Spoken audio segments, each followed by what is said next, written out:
Hi friends, இன்றைக்கி நம்ம நண்டு ரசம் எப்படி வைக்கலாம்னு பார்க்கலாம் பாருங்கள். நண்டு ரசம் வைக்க நான் 4-5 நண்டு எடுத்து வச்சுருக்கேன் பாருங்கள். சின்ன வெங்காயம், ஒரு தக்காளி பழம், கருவேப்பிலை கொஞ்சம், மிளகு, ஜீரகம், பூண்டு ஒரு 5-6 பல், கொஞ்சம் தேங்காய் துருவல், அதில் 2 சோம்பு, கொத்தமல்லி இலைகளை கொஞ்சம் எடுத்துக்கோங்க. இப்போ ஒரு கடாயை நல்லா ஹீட் பண்ணிவிட்டு அதில் நல்லெண்ணெய் ஒரு 2-3 ஸ்பூன் ஊற்றிக்கணும். ஆயில் காஞ்சதுக்கப்புறம் கடுகு உளுந்தம் பருப்பு போட்டு நம்ம பொரிய விடணும். நல்லா கடுகு உளுந்தம் பருப்பு பொரியட்டும். பொரிஞ்சதுக்கப்புறம் வெங்காயத்தை நம்ம சேர்க்கணும். சின்ன வெங்காயத்தை 2 கட் பண்ணி வச்சுக்கோங்க. சின்ன வெங்காயம் தான் சேர்க்கணும், அப்போ தான் நல்லாயிருக்கும். அதை நல்லா ஆயிலே வதக்கிடுங்க. நல்லா வதங்கட்டும். வதங்கினதுக்கப்புறம் தக்காளி பழத்தை நம்ம சேர்க்கணும். தக்காளி பழமாக ஒரு பழம், நான் 4-5 நண்டு தான் எடுத்திருக்கேன். ஸோ நான் ஒரே ஒரு பழம் தக்காளி எடுத்திருக்கேன். தக்காளி பழமும் கருவேப்பிலையும் எடுத்திருக்கேன் பாருங்கள். போட்டு இப்போ இதையும் நல்லா நம்ம வதக்கிடணும். இதுவும் எண்ணெயிலே நல்லா வதங்கட்டும். நண்டு ரசத்துக்குங்க வயலில் உள்ள நண்டு, வயல் நண்டுன்னு சொல்லுவோம் பார்த்தீங்களா, அதை எடுத்தால் ரொம்ப ஸ்பெஷல், ரொம்ப நல்லாயிருக்கும். அதுதான் சளிக்கு ரொம்ப சிறந்த மருந்து. இப்போ குழந்தைங்களுக்கு, பெரியவங்களுக்கு, நமக்கு யாருக்கு சளி பிடிச்சிட்டாலும் உடனே நம்ம நண்டு ரசத்தை வச்சு நம்ம சாப்பாட்டில் கொடுத்து பாருங்களேன், சளி உடனே குறைஞ்சிரும்.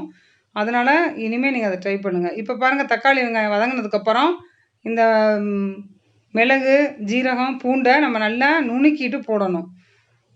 நல்லா நச்சுட்டு, இல்லை நுணுக்கிட்டு, இல்லை மிக்சியில் போட்டு ஒரு அடி அடிச்சுட்டு போடணும். போட்டு அதையும் வதக்கினதுக்கப்புறம் நண்டை பாருங்கள், நல்லா நச்சிடணும். நண்டை நல்லா கழுவிடணும் ஃபஸ்ட்டு. கழுவிட்டு அதை நச்சுட்டு அதில் போடணும். அப்படியே முழுசாக போடாமல் நச்சு போட்டால் ரசம் சூப்பராக இருக்கும். அதையும் நல்லா ஆயிலே நல்லா வதக்கணுங்க. இந்த மிக்ஸ் எல்லாத்தையும் போட்டு ஒன்றா மிக்ஸ் பண்ணணும். ஆல்ரெடி இருக்க மசாலா ஐட்டத்தோட மிளகு, ஜீரகம்லாம் அதில் பிடிக்கிற மாதிரி நல்லா ஆயிலே வதக்கிடுங்க. நல்லா வதங்கட்டும்.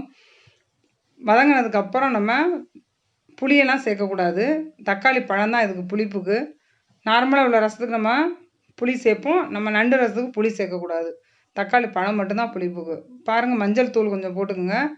மிளகாய் தூள் அது மாதிரி கொஞ்சம் போடணும். மஞ்சள் தூள் போடணும். மஞ்சள் தூள், மிளகாய் தூள், மல்லித்தூள், மஞ்சள் தூள், இது 3 தான்.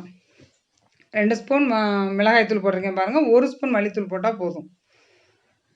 இப்போ இவ்வளோ தாங்க போடணும். போட்டதுக்கப்புறம் அந்த தேங்காய் துருவலை நீங்கள் நல்லா அரைச்சி வச்சுக்கோங்க. தேங்காய் ரொம்ப அதிகம் சேர்க்க வேண்டாம், கொஞ்சோண்டு இருந்தால் போதும். ஏன்னா குழம்பு இல்லை, நம்ம ரசம் தான் வைக்க போகிறோம். ஸோ டேஸ்ட்டுக்காக தான் நம்ம சேர்க்குறோம்.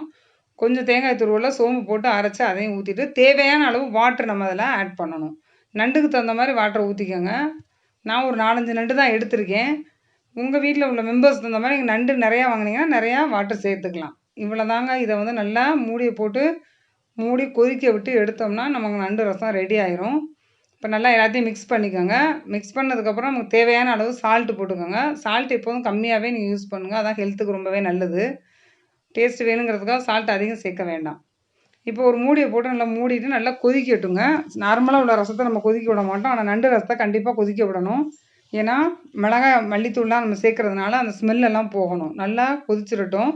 கொதிச்சதுக்கப்புறம் நீங்கள் எடுத்து குழந்தைங்களுக்கு சும்மாவும் நீங்கள் கொடுக்கலாம். ஃபுட்டு சாதத்துலேயும் கொடுத்தீங்கன்னா ரொம்பவே நல்லாயிருக்கும். கண்டிப்பாக எல்லாருமே ட்ரை பண்ணுங்கள். இது உடம்புக்கும் நல்லது. சளி தொந்தரவு இருந்தால் உடனே அதுலேருந்து நீங்கள் ரிலீஃப் ஆகலாம்.